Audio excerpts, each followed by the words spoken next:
dit l'Éternel. Fortifie-toi, Josué, fils de Chosdak, souverain sacrificateur. Fortifie-toi, peuple entier du pays, dit l'Éternel. Travaillez, car je suis avec vous, dit l'Éternel des armées. Je reste fidèle à mon alliance que j'ai faite avec vous, quand je vous sortis de l'Égypte, et mon esprit est au milieu de vous. Ne craignez pas, car ainsi parle l'Éternel des armées. Encore un peu de temps, j'ébranlerai les cieux et la terre, la mer et le sec. J'ébranlerai toutes les nations, et les trésors de toutes les nations viendront, et je remplirai de gloire cette maison, dit l'Éternel des armées. L'argent est à moi, l'or est à moi, dit l'Éternel des armées. La gloire de cette dernière maison sera plus grande que celle de la première, dit l'Éternel des armées. Et c'est dans ces lieux que je donnerai la paix, dit l'Éternel des armées, parole du Seigneur. Amen. Si vous lisez avec moi, bien-aimés, les 4 points que nous allons développer pendant ces 4 trimestres qui remplissent l'année. À partir du verset 4, la première des choses, Dieu dit ceci: fortifie-toi. Ça, c'est le premier fondement que nous allons parler. Fortifie-toi. Pour entrer dans la gloire, Dieu parle à son peuple de quoi? De se fortifier. Nous allons le découvrir pourquoi. La deuxième des choses, toujours, au verset 4, Dieu insiste et il dit: et travaillez. Bien-aimés, nous sommes appelés à parler au peuple de Dieu cette année. Au deuxième trimestre, nous vous parlerons de travailler pour ta gloire. Tu ne dois pas croire, la gloire ne viendra pas comme ça. Tu es appelé à travailler pour ta gloire. Nous allons expliquer aussi qu'est-ce qu'est la gloire. La troisième des choses, première partie du verset 5. Dieu dit: je reste fidèle à mon alliance que j'ai faite avec vous quand vous sortîtes de l'Égypte, et mon esprit est au milieu de vous. D'où Dieu rappelle à son peuple. Il dit: vous devrez me faire confiance parce que moi je reste quoi? Fidèle. Ça, c'est le troisième trimestre. Nous parlerons de la confiance en Dieu. La gloire ne viendra jamais si nous n'avons pas la confiance. Et le quatrième trimestre, nous terminons avec le verset 5 où Dieu dit: ne craignez pas. Alléluia. Amen. Ça, ce sont les 4 fondements de base que Dieu donne pour que quelqu'un puisse entrer dans sa gloire. Et ce matin, nous allons commencer par le premier, que nous allons développer pendant les 3 premiers mois, sur fortifie-toi. Dieu insiste là.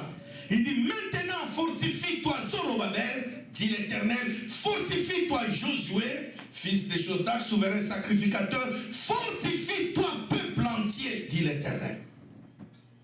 Pourquoi Dieu qui promet la gloire, il dit à son peuple: fortifie-toi. Bien-aimé, écoutez-moi ce matin. Il n'y a pas de gloire sans opposition. Dites amen plus fort. Amen. Il n'y a pas quoi? De gloire. Tu ne peux pas. Quelle gloire que tu vas entrer si tu n'as pas connu l'humiliation aussi? Ici, c'est pour cela, quand vous voyez une prophétie, ici je voudrais mettre aussi les bases d'une prophétie. Quand Dieu parle, c'est là que nous voyons la différence entre une prophétie et le don de prophétie. Même celui qui a un petit don de prophétie, il se déclare quoi? Prophète. Il n'est pas dit que parce que tu as un petit don de prophétie, tu es prophète. Non. Il t'amène plus fort. C'est la confusion qui règne aujourd'hui. Et la cacophonie, c'est comme ça, vous voyez de l'amalgame qui entre, qui commence à salir même le sacerdoce. Une prophétie, quand elle sort, elle a 3 étapes qu'elle vise. Elle parle du passé, elle parle du présent, elle parle du futur. Amen. Dites amen. C'est ça la prophétie. Regarde comment Dieu commence à parler à son peuple. Avant de lui promettre la gloire, Dieu commence à parler d'abord du passé. Paragé. Il dit, qui a vu, qui est le survivant qui avait vu cette maison dans son état passé? Dites Amen. Donc quand Dieu nous promet la gloire, il veut ramener les gens qui sont autour de nous regarder très bien. Comme je l'ai dit le 31, notre frère José Zita l'a chanté en disant Kanganga photo très bien. Il dit, prends-moi une photo maintenant. Parce que les choses que Dieu va faire demain vont étonner le monde, vous n'allez pas me reconnaître. C'est comme ça que Dieu commence par... Il dit, qui est le survivant qui a vu cette maison dans sa gloire première, dans sa première gloire? Et présentement, comment vous la voyez? Cela veut dire, entre la première gloire, le passé et l'actuel, il y a un déclic. Et Dieu insiste là-bas. Il dit, comment la voyez-vous maintenant? Telle qu'elle est, ne paraît-elle pas comme rien à vos yeux?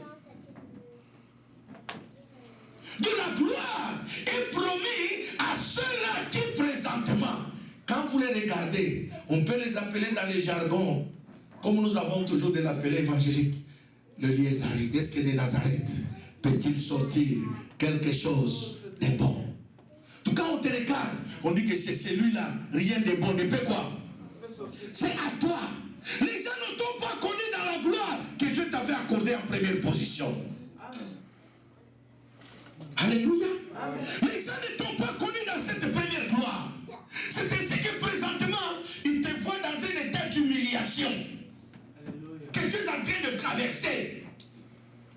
Un état de blocage, un état de souffrance, un état, rien ne marche dans ta vie. Et dans cet état-là, même quelqu'un qui ne pouvait jamais se moquer de toi va se moquer de toi. Est-ce que je parle à quelqu'un ce matin? Amen. Même quelqu'un qui ne pouvait jamais s'approcher de toi va oser aussi quoi? Et dans cet état d'humiliation, bien aimé, il y a même les enfants qui te manqueront du respect. Ils te traiteront comme leur garçon de course. Parce que tu es dans un... Ils ne comprennent pas dans quel état tu es en train de quoi? De passer. C'est comme ça que Dieu est venu parler à son peuple. Il insiste. Il arrive au verset 4, Dieu insiste, il commence. Le verset 4, il dit maintenant. Il ne dit pas demain. Alléluia. Amen. Il ne dit pas quoi? Non, il ne dit pas demain. Il dit, parce que ça commence quand? La gloire commence aujourd'hui.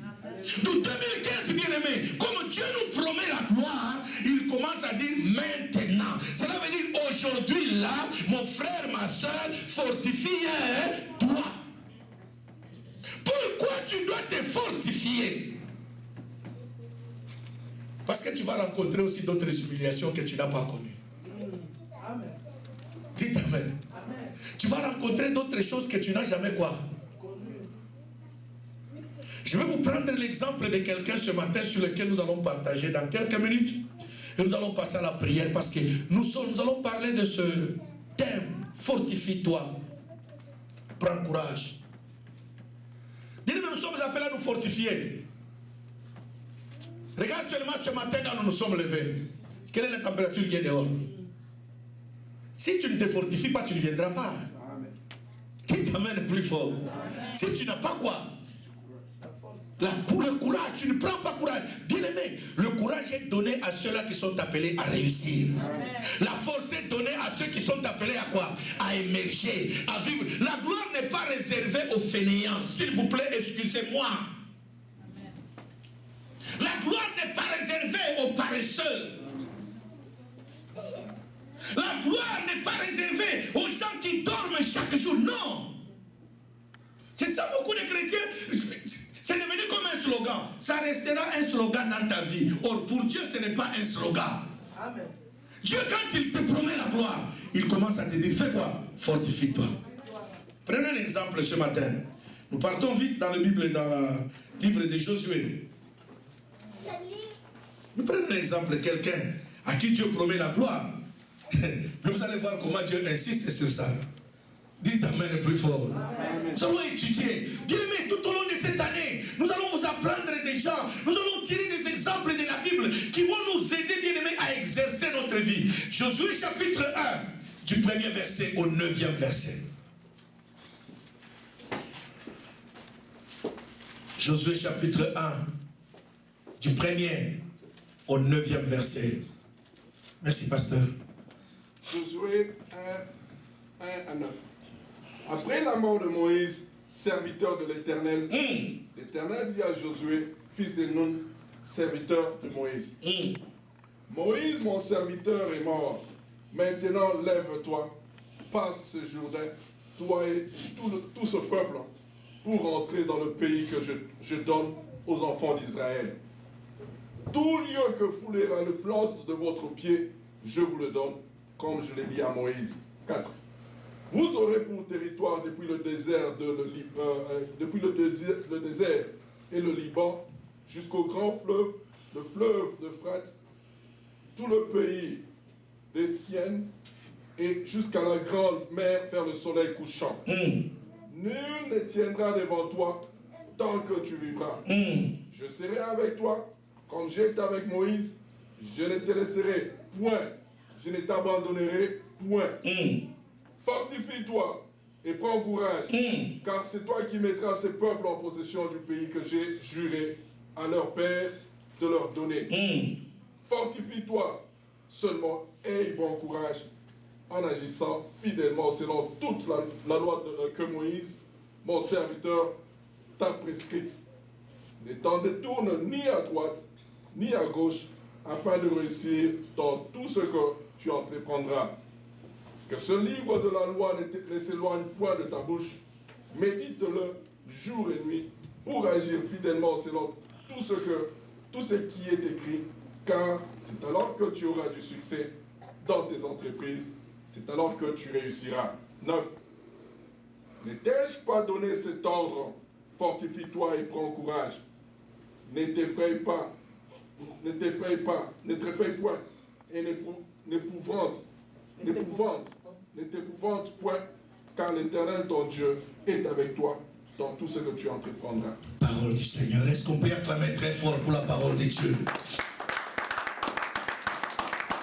Ce matin, nous allons étudier le personnage de Josué que Dieu appelle à la gloire.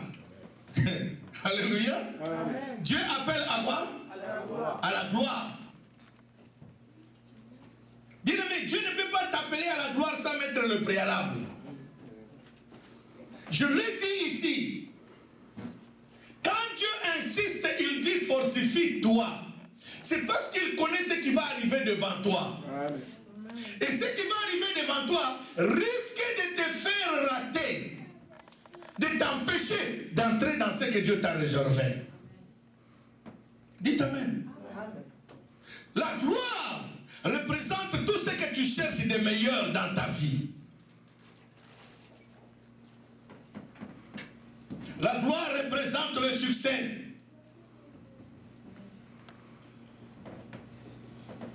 Pour nous les ministres de Dieu, la gloire représente une onction royale de la part de Dieu, accompagnée par des signes et des miracles dans le ministère. Pour les célibataires, la gloire représente le mariage. Pour le stérile, la gloire représente les enfants. Pour les travailleurs, la gloire représente la promotion. Pour les hommes et les femmes d'affaires, la gloire représente la multiplication dans leurs entreprises. Pour les élèves et les étudiants, la gloire représente l'intelligence et la sagesse en excellence. Toute la gloire représente quelque chose. Alors le problème, c'est à toi de te définir. Ici, Dieu appelle Josué pour remplacer qui? Moïse. Dites Amen. Amen. Regardez la gloire qu'avait Moïse. D'où la première gloire de Josué. Josué était reconnu comme domestique de qui? De Moïse. Serviteur de qui? C'est comme ça que même quand vous lisez la Bible commence très bien. Après la mort de Moïse, serviteur de l'Éternel, l'Éternel appela Josué, serviteur de qui? De Moïse. Donc il était connu comme serviteur de qui? Il jouissait dans la gloire de Moïse. Ils nageaient, on les respectait à cause de qui? De Moïse. Mais ici, Moïse n'est plus. Dieu dit, c'est toi qui vas faire entrer ce peuple dans la gloire. C'est grave, hein? Dites amen plus fort. Ça commence très sérieux là. C'est ainsi qu'au verset 6, regardez le verset 4 et 5. Dieu donne les promesses qu'il avait données à qui? À Moïse. Je serai avec toi, je ne t'abandonnerai point, je ne te délaisserai point. Dieu parle comme j'ai été avec Moïse. Mais à partir du verset 6, Dieu commence à parler maintenant à Josué individuellement. Or 4 et 5, c'est les promesses que Dieu avait données à qui? À Moïse. Mais au verset 6, Dieu s'adresse maintenant individuellement, comme ce matin il s'adresse à toi. Amen. Amen. Amen. Comme ce matin il s'adresse à qui? À toi. Amen. 4 et 5, Dieu parlait à Moïse. Dieu parlait à Josué à travers qui? Il dit voilà ce que j'ai fait, j'ai été avec Moïse. Mais au verset 6, Dieu commence. Dieu change le langage. Il dit à Josué, forte, il ne parle plus au futur, mais il parle au présent. Est-ce que quelqu'un m'entend ce matin? Amen. Dieu ne parle plus quoi? Au futur. Là, il change, il dit, fortifie-toi et prends quoi? Car c'est toi. Il ne dit pas une autre personne. Ma soeur, mon frère, ne t'exclus pas dans cette gloire. Tu fais partie de cette gloire. Dieu parle à toi. Il dit, fortifie-toi et prends quoi? Vous savez pourquoi Dieu disait à Josué de prendre courage? Parce que Dieu savait que Josué va rencontrer des problèmes demain. Dites amen. Amen. Tout le monde le connaît comme serviteur de qui? De Moïse. Maintenant, il a changé quoi? Le statut. Tout le monde te connaît comme malheureux. Tout le monde te connaît comme pauvre. Tout le monde te connaît comme subalterne. Tout le monde te connaît comme je ne sais quoi. Maintenant, quand tu changes le statut, c'est difficile. Amen. Dites amen le plus fort. Amen. C'est là le problème. C'est là. Dieu savait que... C'est pour cela que Dieu insiste. Prends quoi? Courage. Prends courage, Josué. Ce n'est pas une autre personne. Il insiste, il dit, c'est toi qui mettras ce peuple en possession que j'ai juré à leur père de leur... Donner. Or, au milieu du peuple, il y avait des savants qui étaient là. Il y avait des docteurs qui étaient là. Il y avait des vieillards, des vieux qui étaient là. Il y avait ses pères qui étaient là. Ses grands frères étaient là. Il y avait des enfants, des plus enfants qui étaient là. Il y avait même Caleb, son collègue. Parmi tous ceux-là qui sont sortis d'Égypte, il était resté à combien? À deux. Lui et qui? Et tous les restes sont quoi? Donc, il savait très bien que la seule personne qui devait s'opposer à lui, c'était qui? Caleb. C'est pour cela que Dieu dit, fortifie-toi. Ce n'est pas facile, hein? Je ne sais pas si vous me comprenez, hein? Amen. Dites amen. Amen. Hier, j'étais à Laval. J'étais parti assister à la sortie officielle de l'église du pasteur Jean-Luc, qui a commencé son église, centre évangélique, la montagne de transfiguration à Laval. C'est vrai. Je peux être ton petit frère, je peux être ton ami, je peux être ton mari, mais le statut à quoi? A changé. Amen. Dites amen le plus fort. Amen. Le statut à quoi? A changé. C'est ainsi que des fois nous sommes appelés à accepter d'autres oppositions comme ça, d'autres humiliations. On va te traiter d'une... Ici Josué, Dieu dit, fortifie-toi et